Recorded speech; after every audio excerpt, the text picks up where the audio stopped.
All right, ladies and gents, welcome to Sports Talk, second live episode. More guests, more confusion, and we can't wait to jump right into it. If you check out the post that you got the link from, you'll see that we have a Sports Talk mock draft. We got some live signups going on. Don't let Guy down, but he'd end up apologizing for it anyway. Got a link to our UFC DraftKings event and a NASCAR DraftKings event where Kurt Smith over there seems to just be in the running every single week. So says he knows nothing about NASCAR. Yeehaw. All right, we're going to kick it off with Jay Gibbs talking about the NHL playoff picture for the East. Jay, what do you got for us? All right, Justin. NHL in the East. It's pretty interesting. Not so much at the top, but actually at the bottom. And the race for the wild cards is where all the excitement is going into these final games, this final stretch here. Everybody knows that the best team, and not only the East but the entire NHL, is the Washington Capitals. They're going to get that President's Trophy at the end of the year. That's a foregone conclusion. After that, you got the Rangers and Islanders locking up the other two spots over in the the Metro, and then in the Atlantic, you got Florida, Tampa, and then it gets a little more interesting as we have Pittsburgh, Philly, and Detroit all fighting for the wild card spot at the bottom. It's interesting because it seemed like a foregone conclusion, maybe even just as early as 6 weeks ago, that Detroit was going to lock up their 25th playoff berth in a row. However, they have been playing like absolute garbage, and Philly has become one of the hottest teams in the NHL, stringing together some wins there. They're currently 2 games in hand over Detroit. Detroit currently has the number 8 spot, but again, they are only hanging on by 1 point, and Philly has 2 in hand. Pittsburgh still hanging out with the number 7 spot. They did lose Evgeny Malkin for the rest of the not for the rest of the season, but there's really no timetable on his return. And with these teams, what's interesting is the Flyers play Detroit one more time. I believe they play Pittsburgh twice, and then Pittsburgh also has Detroit 2 more times. So these teams are going to be seeing a lot of each other in this final home stretch. Philly and Detroit both have 9 games against quality opponents, and they have 10 games left against the East. So there's lots of opportunity for some shifting to go around across the bottom. Like you said, the top kind of shakes out with your regular players in the East. You got, like I said, Washington, both New York teams. Florida, the Panthers, kind of coming out of nowhere this year. Tampa still showing up. They've become a perennial playoff contender. And then, like I said, then you got the guys hanging out at the bottom there. But it should be interesting. Like I said, I personally, everybody knows the guy with 105-plus points is going to do well in the playoffs. But I'm excited. Personally, my favorite team to watch is going to be Philly going into the playoffs. They're scrappy. They skate really well. Every once in a while, if they make a mistake, they can get inside their own heads. But otherwise, they look like they can make a pretty good playoff run. I hope they don't get the 8 seed. I hope they move up. If they get in, I hope they take the 7 seed from Pittsburgh. Just because I want to see them go up against somebody other than the Capitals. I want to see them make it's always going to be tough sledding playing against the number 1 seed, especially when they're that much better than everybody else. So I think right now, if I had to pick, I'm as big a Red Wings fan as there is. I say that Philly has a really good shot at pushing for the number 7 overall, and then it becomes a dogfight for who can push through it more. Pittsburgh playing through injury, or Detroit playing through their lack of defense. All right, so it does sound like a possibility that both Philly and Detroit can be the teams in there if Pittsburgh keeps slumping the way they do, missing Malkin. It's true, yeah. A lot of people kind of are like, oh, is it going to be Philly or Detroit? And there's actually pretty decent possibility of it being Philly and Detroit, and Pittsburgh could be on the outside looking in. But again, you can't count any one of the 3 out yet.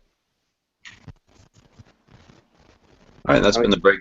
It's been the breakdown for the Eastern, for the NHL. The playoff picture will be coming back to Patrick Deck with a playoff picture for the West. Going to move right on along into some NFL updates. Not really much going on there in Green Bay, but anything we should know about there, Gibbs? Yeah, not too much happening in Green Bay. I guess NFC North news, if there is any. We've already, there's the big, Calvin Johnson's gone. One team I expect, to make some good moves. They've already made a lot of decent moves. Is Chicago bulking up their defense? Picked up Danny Trevathan, who I guess this is kind of tied into the Packers. Was interviewed as saying he was waiting for the Packers phone call, but never got it. He would have loved to play for Green Bay, but Ted Thompson never got in touch with him. So he is now a Bear, making some good moves there. One thing they are missing, though, after losing Brandon Marshall a couple seasons ago, now they have lost another team out east, or another team player out east, and that is Martellus Bennett signing. I believe he was traded over to New England, because that's exactly what New England needs, is another extremely gifted blocking and receiving tight end. But quiet across the NFC North. No real moves get made, especially out of Green Bay, until after the draft. We wait till the draft shakes out. We see what moves are made by other teams, who gets cut to make room for their draft picks, and then we move from there. But pretty much all quiet on the northern front. All right, and John Eball, what do you have for the Steelers? They've been making some not flashy moves, but you might look at them as savvy moves. Yeah, I mean, biggest news, we signed Ladarius Green from, I believe Tennessee. I believe that's where he was, Tennessee tight end. San Diego. Oh, San Diego. Oh, that's right. Okay. I was surprised they let him leave. Yeah, but also Pittsburgh probably pursued him because Heath Miller retiring. He was always Big Ben's blanket. Needed someone else there. Jesse James is too young. Matt Spaeth is more of the blocking tight end, so we needed someone to receive. Other than that, we didn't really sign anybody else. We got Ryan Harris, offensive tackle from Denver. That's a big pickup because we just lost Kelvin Beachum to Jacksonville. There's often another offensive tackle. Still got some free agents that are available that we could still sign. Let's see. Will Allen, Antoine Blake, Brandon Boykin, who's unsigned, even though we just got him from the Eagles last year. And, just nothing major. William Gay, we re-signed, who actually really came into form this year as the number one cornerback since Ike Taylor retired. Really good. Ramon Foster, Robert Golden, good signings. Haven't really lost much. We lost Steve McClendon to the Jets and Sean Spence, a linebacker, to Tennessee. Not too much loss. Those guys were backups. Could just draft rookies, play them then. Not big moves, just still looking to compete, still hoping everybody's healthy. Obviously, Martavis Bryant gone for the year. Oh well, we signed Hayward Bay. Woo. He's going to drop 40 passes this year. And we'll find some young receiver, 6th round in the draft, Maybe pick up some Ohio State guys, but I doubt it. But still the same team. Yeah, Pittsburgh is a team that always drafts well. They build the right way. They build the way that everyone dreams about building. They don't trade much. That's the thing. They draft and they sign free agents. Hardly. It's mainly draft. We do have a team in the NFC East that's making a ton of trades. Howie Roseman just pretty much wiping out anything Chip Kelly ever thought about bringing into Philly. Kurt, what do you got going on there? Yeah, the biggest signing everybody probably, well, in fact, you know about it because you were from that area, but Chris Gibbons came over from actually the Ravens, played with Sam Bradford back in St. Louis. Guy's a speedster. He's a deep threat. We lost that when we gave up Deshaun Jackson over to Washington. So it's great to get a player like that back. And the Eagles, they cut some players too. You got Walter Thurman who's looking to retire. So again, they went back to the Rams. They're looking to pick up Rodney McLeod, which they did. So the Eagles are making moves. They're trying to stay busy and undo what Chip has done and basically destroyed the organization. So who else do they have? We got Chase Daniels from Kansas City. kind of rode the bench most of his career. I don't know what he's really capable of, but honestly, they're kind of paying him decent money at $7 million a year, 3-year contract. But anybody's got to be better than Sanchez. I'm just glad that he's gone, and Denver can deal with him. So, sayonara, buddy. The Sanchez. Garbage. Yeah, I mean, Like Tech, your I whole think you team. covered last week. I think you covered the stuff that happened last week. That was really the biggest moves. We needed a receiver. We got one. Replaced Walter Thurman. Actually, you know what? The Cowboys. I forgot about them. They actually signed Cedric Who Thornton. So going over to a rival, but it happens. I think that's really the biggest stuff going on this week. All right, and Armani, what do we have going on down in Houston? With us, Armani? All right, and it looks like Armani stepped away for a minute. Oh, I'm here. My bad. Oh, no, he's back. This weekend, the Texans signed Antonio Allen to a 1-year deal from the Jets and re-signed Jonathan Grimes to a 1-year deal also. I like Grimes. I think he was a really good player for us last year. He was way better than Blue. I think Blue's a terrible running back. But Lamar, Grimes, and Blue is a really good running back squad. But other than that, it's really been quiet for us down here. What about your Xavier Osweiler? Who? Osweiler? Yeah, Osweiler, you're giving him $18 million a year. Got to get his name. Yeah, I really hope he's the one. I mean, if he's not, we have a Lamar Miller. We could just give it to him a lot and let him run. Something they should have done in Miami. I was going to say that I think they call that the plan that Miami should have ran. Absolutely.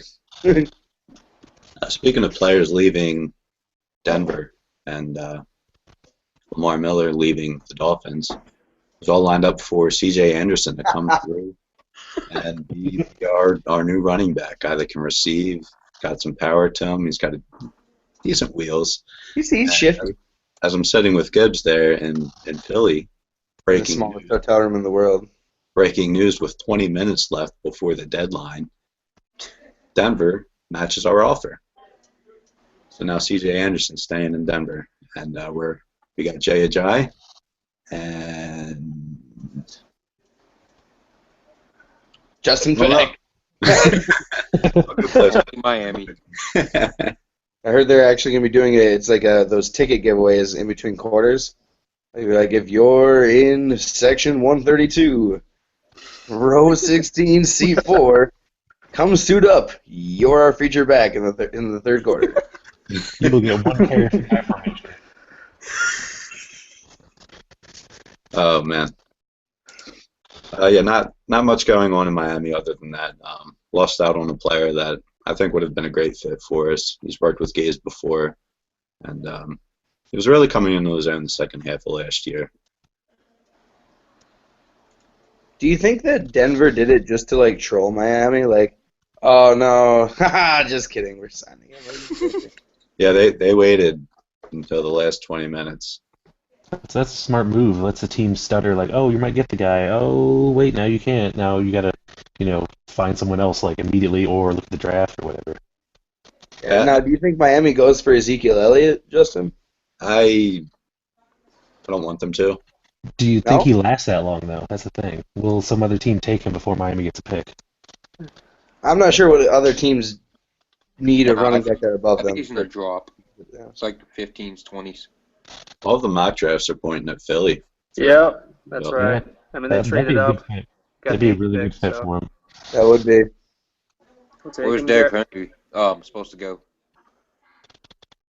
Who are money? Derrick Henry, the Heisman winner.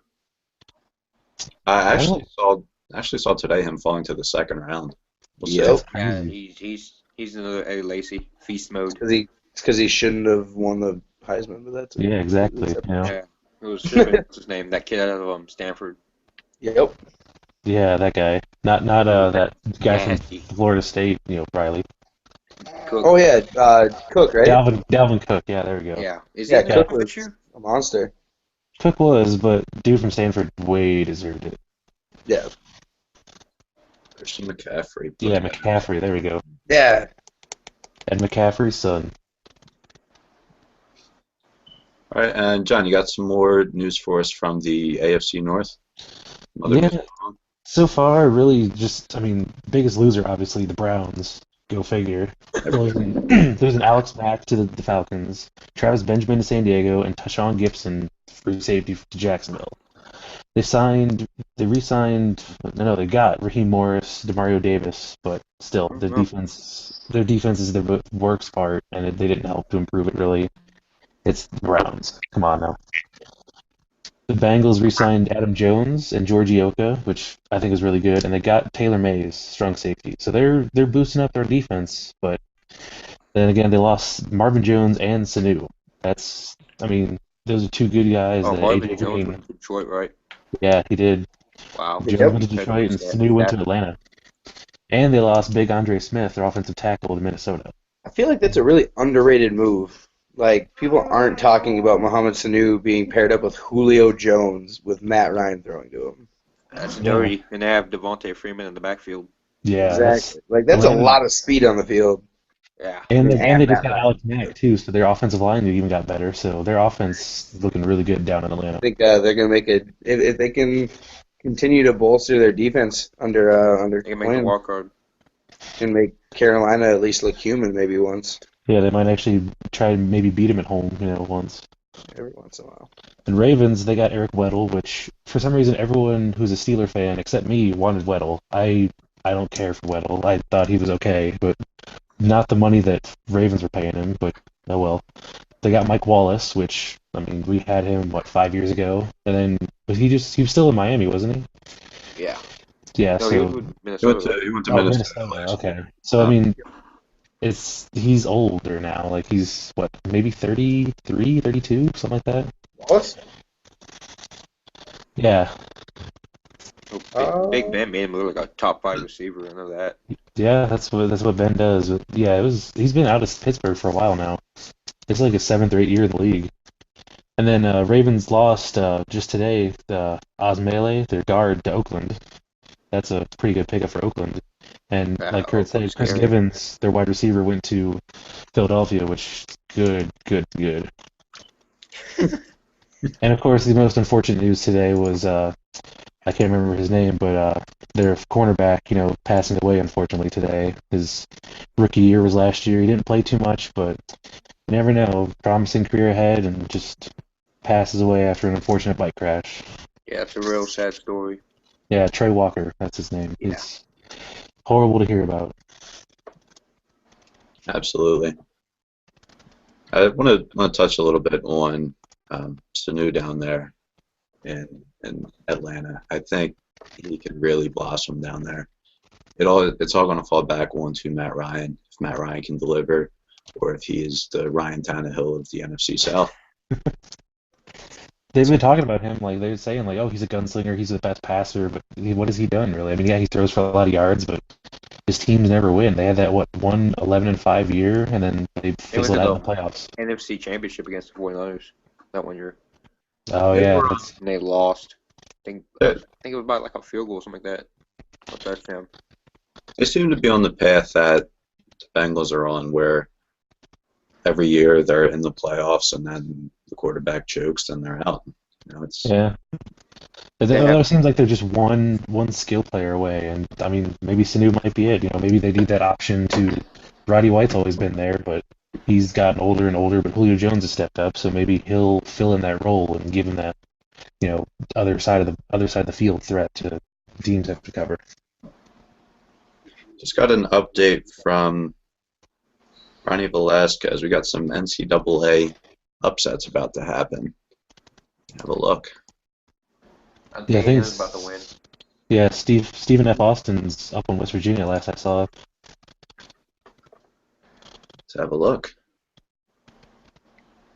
Stephen F. Austin, 62-51 over West Virginia right now. Dang. Xavier Weber State just started 10-6. Is there still a perfect bracket anywhere or no? No, I think after Maryland won, I think that was the last one that went down. On ESPN or anywhere? I think anywhere. I think I saw some tweet that said no perfect bracket on ESPN, Yahoo, or CBS. I know freaking what's his name? Not what's his name. Michigan State busted everybody's brackets today. Oh yeah, it was pretty bad this morning when Michigan State went down. It took out a lot of people's champions, Final Four, And or anything. 92-65 over Green Bay. Yes, Texas A&M 92 Gig 'em. 65. I'm saying. Yeah, that's a pretty big score. It was close early on. Right, with the finals that we have so far, looking into the games that will be going on tomorrow, we'll have number 1 Kansas at number 9 Connecticut. Will be at 7:45 on CBS. Now a lot of people figured that one. Hawaii versus Maryland will be on Sunday. Miami versus Wichita State tomorrow around noon. Sunday, Villanova versus Iowa. 2 seed versus 7 seed square off. Could be a good game there. Always fun to watch Nova play. We got And Iowa scrapped one out against Temple. What's that? Iowa scrapped one out against Temple. I think they won on the last second or final second shot. That's right. Deck was telling me about that. We got number 4 Duke playing Yale tomorrow. Duke's gonna win that one. It's two stuck-up teams. Utah. Little Rock and Iowa State. Virginia and Indiana and Kentucky. Should be a great one. Kentucky's going to win that. Sounds confident. Well, I haven't picked to win at all, so Kentucky and Kansas in the dance. Kentucky taking it all down. It's a good sleeper pick. Oh, this is Patrick. As a fact. Yes, sir. Book it now. Patrick, do you have some breakdown for the Western division? I hope I have enough here. Let's hear what you got. With less than a month to go in the season, I think with the top 6 teams, it looks like the top 3 teams, the Stars, the Blackhawks, and the Blues, have a firm grasp on the playoff spot. But I think Dallas is going to have a tough time from this point forward since they lost their star, Tyler Seguin, with the cut Achilles tendon. He's out for 3 to 4 weeks. So I think the Blues are going to definitely come back and be first place in the Central Division. Chicago has been on a bit of a bump lately. I don't know how well they're going to do, but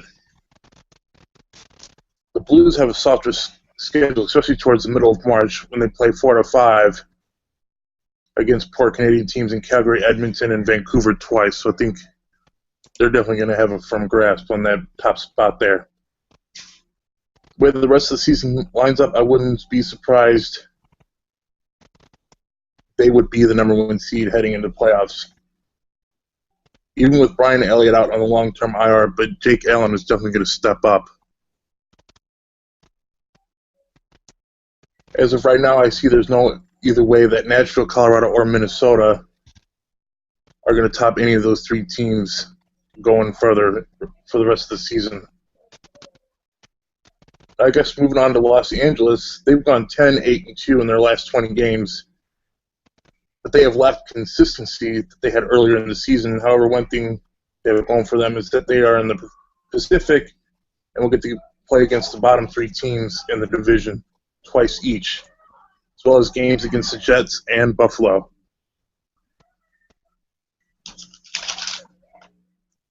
Now, I guess moving on to the Ducks, they have been on quite the hot streak lately, ever having a brutal season. They have made their way to 500 at 17-7-7 since.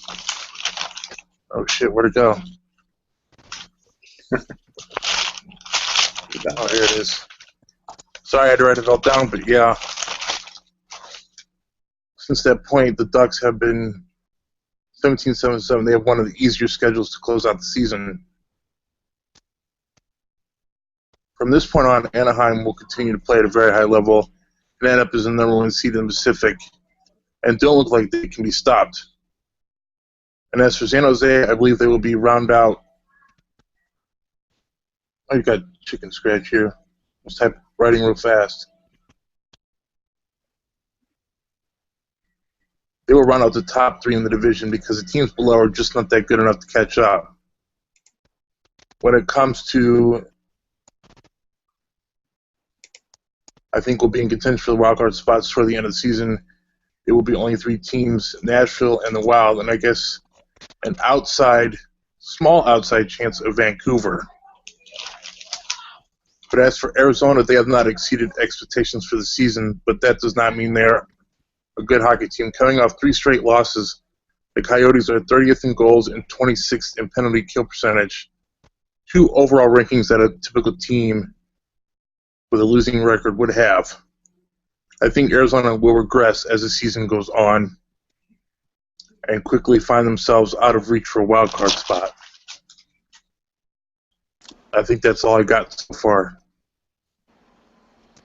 All right, not a problem at all, Deck. That was great. Thank you for painting that picture for us.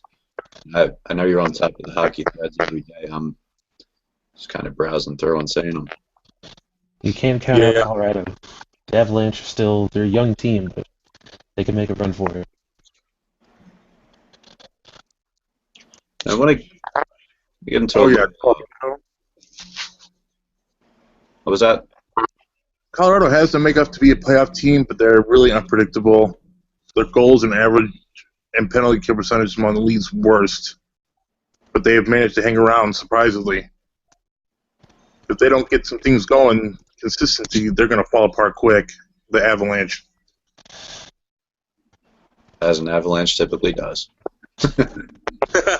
Much like Very the good. Capitals in the playoffs. Ooh. Yeah, and ashamed to say it, my freaking Blues, if they don't get stuff together. It's annoying. They'll still be in the playoffs, but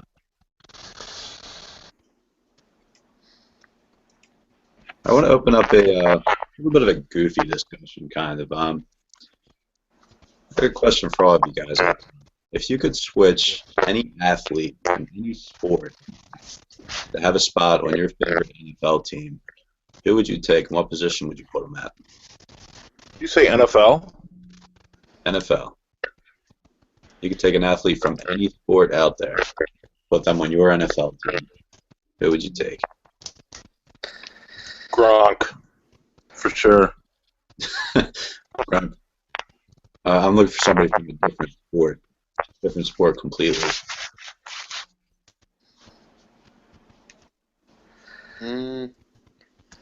Myself, I'd be taking. You might laugh. I'm taking Cristiano Ronaldo to come kick field goals, kick every kickoff out of the back of the end zone, and I'm not going to worry about special teams for the rest of the year. Maybe he can be a running back. he's got some speed.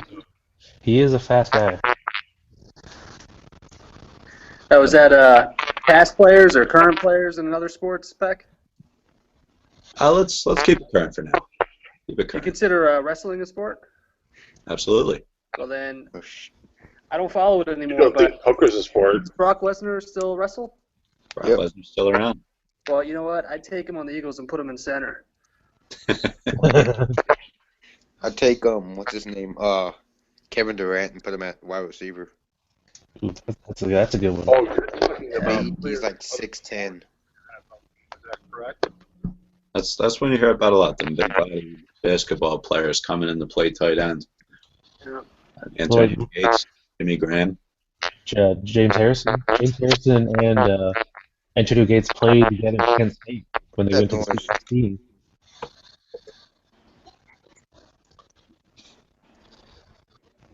James Harrison played, you said?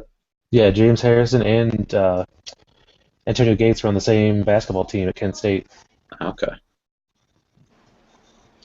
and they've made Kent State a Sweet 16 run, and then both got drafted into football. Well, Harrison didn't get drafted. Dad, can you go on mute? I took care of the money. There you go. The noise was messing it up. And we had some big UFC news today. Other than the fact that I got UFC 2 and I've been playing it for hours on end. I didn't get past number 15. That's as high as I was ranked, and I was forced to retire because I was beaten to a pulp. Boom. Beaten to a pulp. Rockhold just had his way. I think I lasted about 45 seconds. It was it was pretty brutal. So new career, changed weight classes. We'll see what I can do at welterweight before Robbie Lawler rips my head off. The big UFC news today: Conor McGregor versus Nate Diaz 2. Frankly, I hate it. There's no reason to do this fight again. This is all Conor's ego and wanting to repair his unblemished image. He tried to knock somebody out who could take a punch. That's all that happened. He gassed himself, and now we're watching it again. Meanwhile, Frankie Edgar is sitting on the sidelines. Who knows who he's fighting next now or when? All we can do is wait, see what happens. Kurt, how do you feel about the McGregor announcement?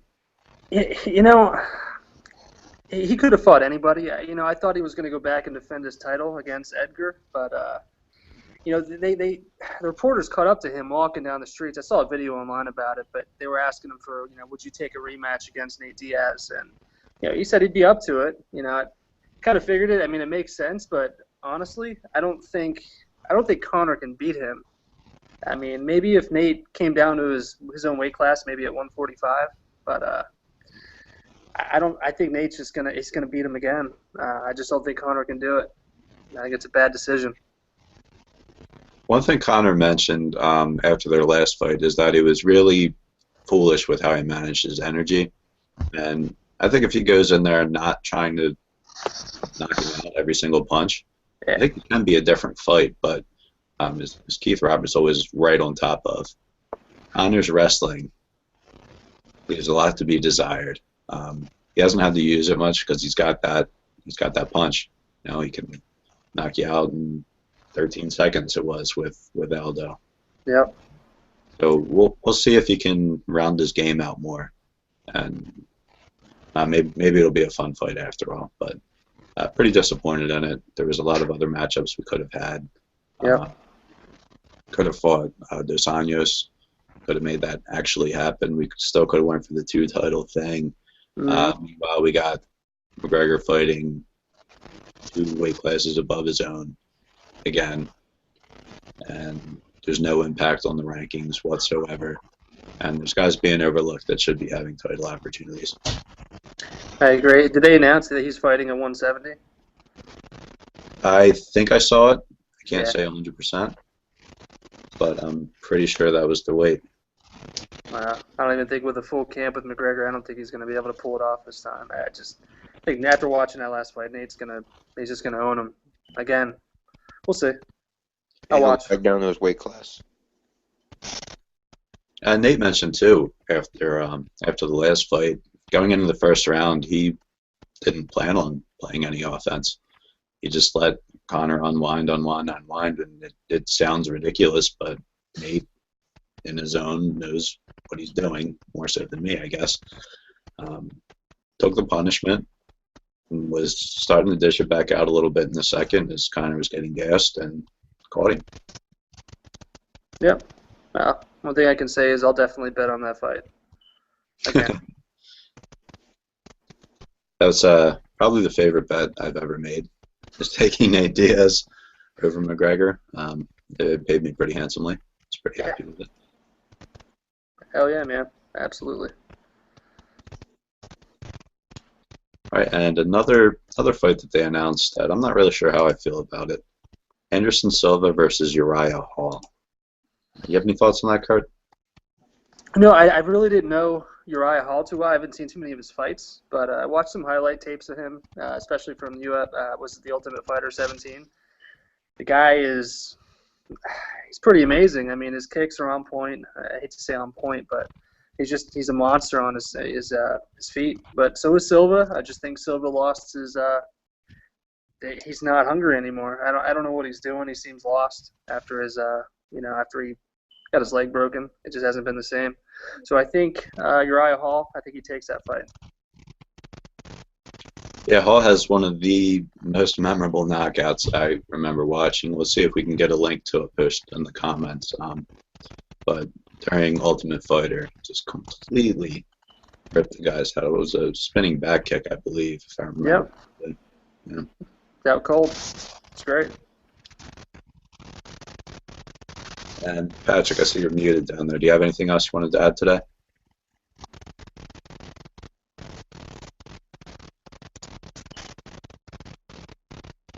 Write that off as a no. I do want to give a shout out to Jeff Garassi, or however you pronounce it. I'm probably doing it wrong again. I always do. Grace. I don't know. I made it a Batchy. I made it a point to ignore the Bills throughout the whole broadcast, but I do want to give you credit. There's so much Bills discussion driven solely by you. Bills.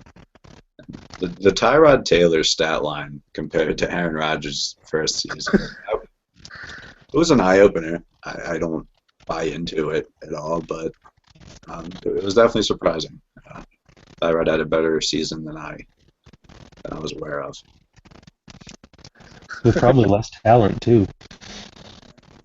I mean, Sammy Watkins is good, but look at what Aaron Rodgers had when he first started. Yeah, Donald Driver didn't he? I think that was towards the end of his career. I don't know, it's too far back. I want to say he did. Yeah, I'm not up to date on the entire Bills roster, but Jeff Dreiss, thanks for sending over both your cornerbacks to Philly, and Leotis McKelvin and Ron Brooks. Thank you very much. We needed them, so appreciate it. McKelvin's good. He's still pretty good. Yeah, he's a veteran, I think, right? He's been in the league a while, so. Yeah, a few years. Yes, Jeff. Jeff hated him. The news press broke. I tagged him in a message about it. Nothing good to say about him. He drops punt return. Total liability in coverage. More so than what's his name? Remember the Titans, the pretty boy.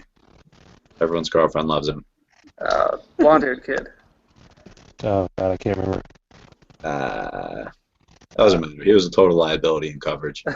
Yeah. All right, Dak. Walking back, you let me know that you did have the crossover player that, and he's gone. All right. Excellent time. He had the crossover player that he would like to bring in. Said he wants the Rock. He wants the Rock at running back and Stone Cold at middle linebacker. Yeah, I don't think the stunner is a legal tackle in the NFL. I don't think you're allowed to just have him run up to someone and just kick him by in the Goodell. stomach. Well, have you ever watched, what the hell's that? That movie with Adam Sandler. Oh, the longest yard or whatever. No, not about Shea, not the Water Boy. The one with Adam Sandler, Chris Rock. Oh, Paul Crew. Prison movie. They played the guards. What was that movie? Oh, The Longest Yard. Yeah. Yeah, Longest Yard. Yeah. Stone Cold, little linebacker, and Dwayne Johnson, fullback. Yeah, that's Brucey, the best quarterback in the NFL. It's Brucey's time to shine. Future Broncos quarterback. according to 700 posts in Sports Talk. The Brucey meme, I got so tired of it so quickly.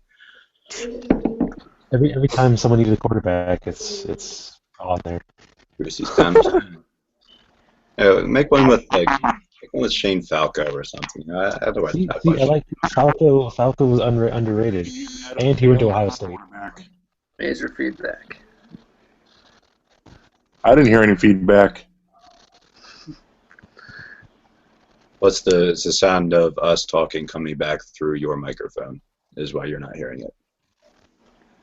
All right, but anyway, I think that's all we have for today. Great show, guys. Pleasure to have you on. Thank you. And we will pick it back up on the next episode. Hey, Everybody, Peck. appreciate it. And one more thing in closing. Okay. I just wanted to say that the Eagles are going to win the Super Bowl this year. Lock it in. No, It's happening. I'll say it every No. year. no. I'm saying Eagles versus Bills. I- That's the only matchup I see making sense. Eagles versus Bills.